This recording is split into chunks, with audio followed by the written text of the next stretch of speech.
Peter and I know each other for 8 out of 9 years of Adyen history. True. And he recently did a big deal, which we are going to talk about in a second. But first of all, thank you for coming. He's the so-called conference hopper.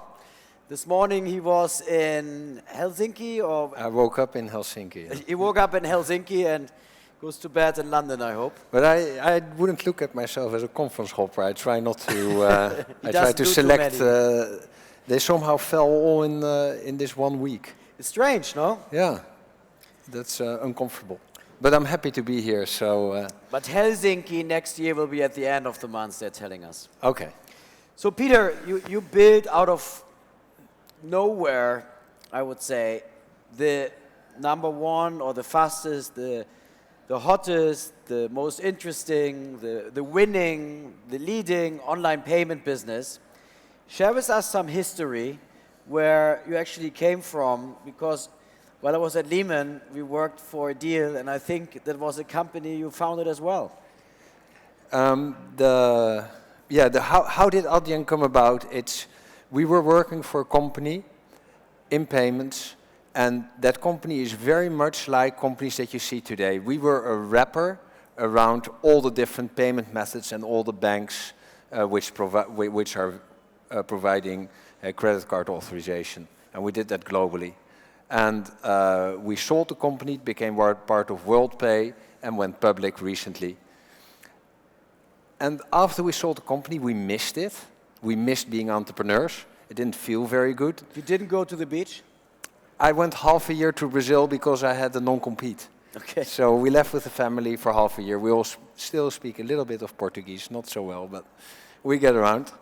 And we wanted to be back in payments, but what we had done a lot is with this wrapper around everything that's there, we always felt that we were apologetic over errors we didn't make, because some bank makes a mistake, a payment method doesn't have uptime, and what we thought, if we do it another time around, let's try to build a company we should have had. Let's try to build the ideal company. So we took time off and built it the way how I don't think you should do a startup. So we built it without customers, without input, locked ourselves away for... And it was with the same people you started with? Everybody was from the former company. So the 4 founders and the 4 original hires are all from that company. So with the 8 of us we started, and from there on we built it. And the strategy worked. We could indeed land customers on that platform, because right now we weren't the wrapper, but we had the whole system all the way to ultimate payment method, all the way to Visa, MasterCard. And we were not using, nobody cares what's in between there, but there are platforms in there which are called processing platforms, there are risk platforms, there are acquiring banks. Everything we cut out. Customer doesn't care how you do it, but he feels it's such a better product. So let's talk about better product. What is it, when we think about online payments, what's making Adyen better than your competitors, which is actually the theme of the conference, competition? Yeah. What is it for you? Or what is it for your customers? Why they're coming to Adyen? There are so many payment companies that even sometimes journalists ask me about, oh, you probably have a lot of competition, and I get a name that I never heard before. So it's quite embarrassing. And the reason why we have been successful in signing up so many companies, like Spotify, Facebook, Uber, but also airlines, EasyJet, Ryanair, everybody on the high end has at the minimum considered us, usually work with us. And the reason for that is because we can show that the conversion with our product is better. So you get more transactions authorized. We have less false positives. So the problem is always with online, is there fraud? Okay, can you stop fraud? Okay, but how many good shoppers have you said no to? So there's a part of additional conversion, and if you run all the pipes all the way to the actual payment method, that's where there's a lot of drop-off. And that together makes a better product. Does it come at the same price, or? It comes at the same price. We don't, because we're not a wrapper over other things, everybody in the chain needs to make a bit of money. We are we are a member of Visa, we are a member of MasterCard, so we don't have to put a price on top of it. So we can price direct on top of the card So you get schemes. higher conversion at great economics. It's at the same price, we give you more conversion. Yeah. And by the way, I should disclose, some of you who bought the ticket for the conference through credit cards actually went through Adyen. Adyen is our payment provider, and we implemented you, I think, 3 conferences ago and never had a problem whatsoever. I guess that's how payment should be, right? That's great to hear, thank you. So, talking about success, we read a few weeks ago that Mark Zuckerberg's family office, and I believe Reid Hoffman as well, True. did a deal with you. Can you talk about valuation, what the deal was? And I'm actually amazed and proud that finally established American entrepreneurs are coming to invest into a European company. It's funny what happened, because we had the people that are in Mark Zuckerberg's family office called Iconic. We had their companies, but we didn't have the people behind them. So we had Facebook, we had LinkedIn. So it's How did it start? I mean, what happened is last year we went out to do a large funding round. We did a funding round of $250 million at the time. with General Atlantic, I believe, right? Led by General Atlantic, and Temasek took part in it. And we also got to meet the Iconic guys at the time. I already knew Divesh for a number of years. And mutually we had a liking, so we thought that it would work out, but somehow it didn't. And we always kept talking to another. We already had done that for a couple of years. And as they saw that all the numbers we said we were really making, actually we promised to grow from 150 million revenue to this year over 300 million revenue, and we really do. They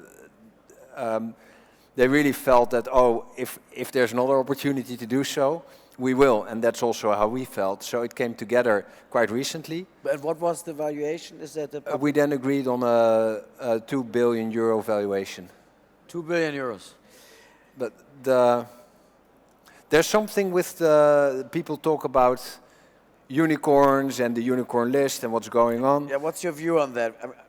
It's very, very tricky. If people, the unicorn list was a result of what we did and not an objective. And there are companies where I know that the term sheets which they signed were stupid, and they signed them to be high on the unicorn list. So, I mean, not every valuation is created equal. There are other terms, right? There are other terms. Liquidation preferences. You can artificially inflate your valuation. And that is,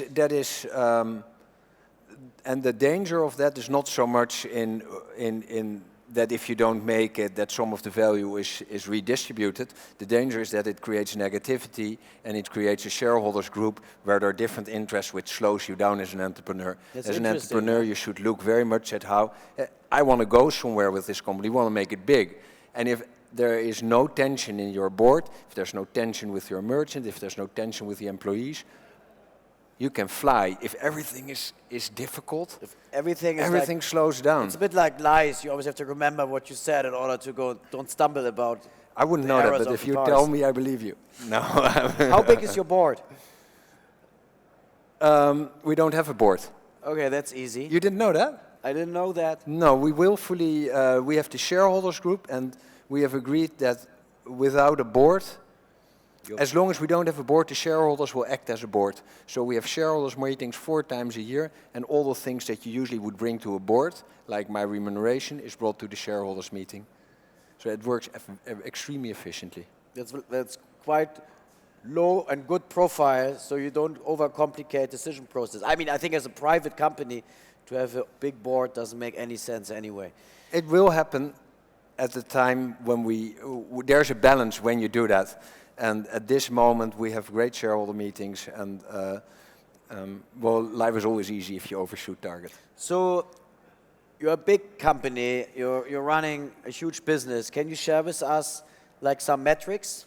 Yeah, so we came from a revenue last year of 150 and promised for 2015 300. We'll overshoot that by 20 or 30 million. We are profitable this year. And how many, I mean, 320, 30 million revenues, how much volume of transaction, the gross merchandise is behind that? That means that you run about 45 billion euros of money through your system. That's higher than the GDP of many countries. It's if you log on to the system and you see how many transactions you do per second, it's amazing. It helps for against And depression. how would that rank you, like as a payment provider in terms? Is it like top 5, top 10? I mean, there's some. Is it? It makes you bigger than, for example, a Square, which is about to go public. The largest companies in the world, they are still a factor higher. So if you look at a Chase payment tech or what goes over the whole First Data platform, that's still significantly higher. And very much focused on bringing that growth further, because payments also, the sheer volume of things helps to drive costs down because you share it over more payments. When you wanted to talk down the P&L, I went up the P&L and I interrupted you. There's a lot of companies in the US like Uber or Airbnb who are losing a lot of money. And there doesn't seem to be any correlation between bottom line and valuation. How is your profitability looking? Yeah, we have been profitable for the last 3 years. And probably 2015 is the fourth, probably. I'm doing it by the top of my head. It is a changing event for a company to become profitable. And we wanted to have that early in our life because it changes the relationships with your customers, with your investors in a positive way, because then the reason for existence is there. But there are very, very successful business models currently, and where people invested huge amounts of money and got to scale with that. So it's not the only way to do it. It's maybe the Dutch and more modest way of doing it. It's a Dutch way to do it, yeah? It's, but it has suited as well. And when you look at disruption, do you see yourself as a disruptor of a massive industry? But we would never say that disruption is the objective. The disruption is a side effect, and if there are 200 people in the north of England doing manual work, and we make them unemployed, that's not the objective. That's an unfortunate side effect. But that's a side effect of innovation and doing things in a more efficient way, so that if someone does say chargeback, it's all reverses a transaction. It's all automated. We make it automated for the merchant to defend yourself against it, so that you get your money if you can prove that the service was delivered in a proper way. So that is things which historically were done manually, and those jobs disappear. If you look at what we're doing in terminals, in store, that has been done in a very cumbersome way. If you make that easy, yes, it has an impact. So yes, there's a lot of disruption around this, but it has never been the objective. The objective is to give quality products to merchants. You just have better products.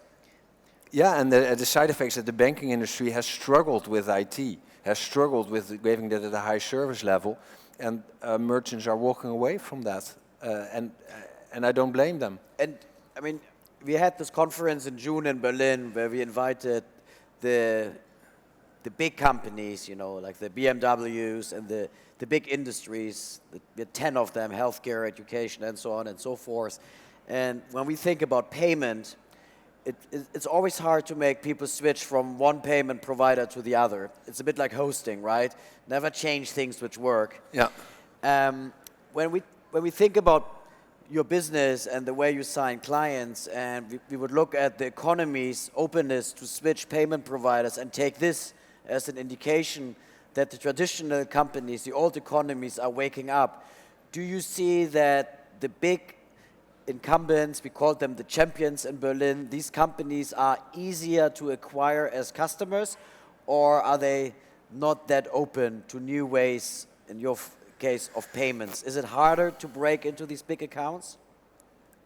The big accounts have a different way, especially if you go to physical stores, which we also do.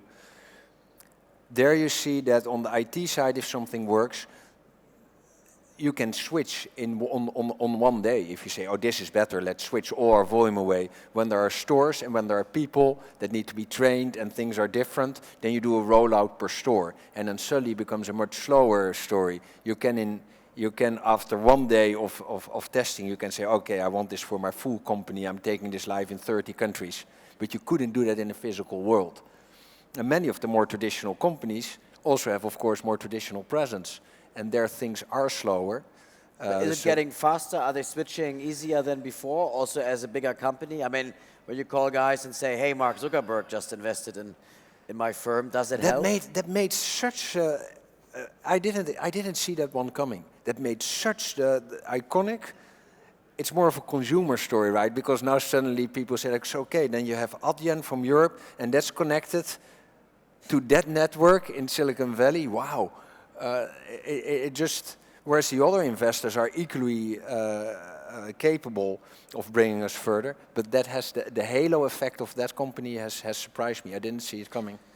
So what are you doing with all the cash? I mean, you raised some primary. Are you investing into new products? What's coming out of Adyen? Are you doing M&A? Are you going into e-commerce software? Or what's next for you? I mean, you built like the hottest global payment company, but it helps us. So we have a lot of cash in the company and we're making money. But it's helping us because payments is also about trust and stability. And if there's now a very large merchants, and we have merchants that do more than 10 transactions per second, and at least capable of it, maybe they don't give us all our volume. If they want to see our annual report and it looks really good, that's helping in the deals. So they know that if there is a rainy day, if there is a bit of a problem, that we are stable enough to live through that. And that's what you want to see in a payments partner. And you don't want to have a hot startup that's making loss and that needs to jump from financing round to financing round. And then, because it's still true, if you integrate with a payment partner, you don't take the decision overnight to move. So you want to select a good company. And M&A, is that a topic for you? Currently not. We are very, very much attached to having only one platform on which we do everything. So there's fraud. It works all the way up to the card schemes. So that keeps life simple. So we can develop a lot of new functionality for our merchants. We did look in a few cases to acquire something, but actually that whole activity has stopped. I was spending time on it with the CFO together. But at this point, we decided let's just focus on rollout. We have such a good opportunity now. There's such a demand that we want to spend. Who's your biggest competitor? It are the incumbents. Is PayPal part of that, or? We usually work with a mid-sized to larger company, and then you typically see that in the US, Chase Payment Tech is where we take our customers from, and in Europe it's often. We have seen WorldPay a lot as a place. Global Collect has been losing. So the more traditional WorldPay is definitely a much older platform. That's where we've been taking from. When I visited you 2 years ago in Amsterdam, I believe, you had this in-store product. Yeah. So you're an online payment company. What are you doing offline? How do I need to understand that? The Omnichannel is a bit of a difficult term, but what is very real is that if you buy something online, you want to be able to return it in store. And that person in store somehow needs to link that to the payment because now he has the goods back. As a merchant, you want actually the consumer in your store because he'll buy something else. So getting your consumer that bought something online in your store is a good thing. Also, you see that many stores, it happened to me recently in the US. I was in San Francisco buying running gear, and they didn't have it in my size. And she's like, why don't you just order it online?